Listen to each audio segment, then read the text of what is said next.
щом съм оцелял, всичко е наред. От тук насетне тръгна самата рецепта.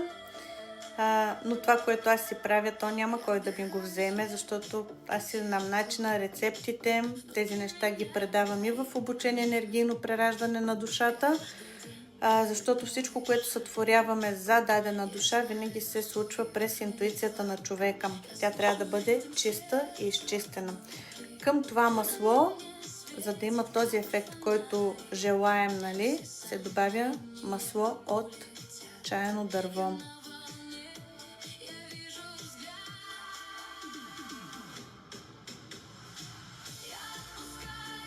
Да, можеш филка или филка. Можеш да си поръчаш от мен, да. Горе, където е билкарката, имам телефонен номер или на Viber, WhatsApp или тук в TikTok ми пишеш. 30 капки се добавя от маслото чаяно дърво. И да броим.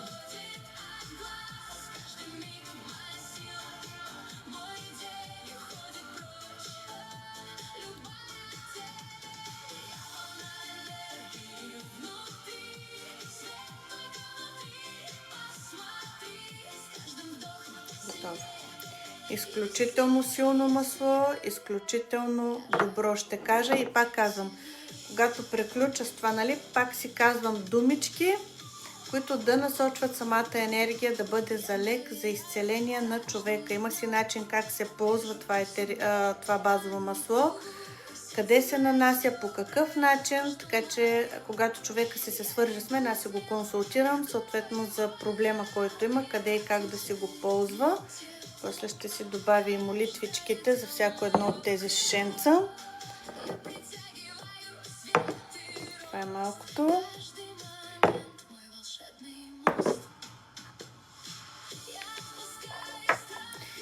Това, което ви споделих, маслото, което ще бъде за коленете на един клиент. Проблеми с ставите, т.е. колене и кръст има проблем. Сега ще отсипя от него малко.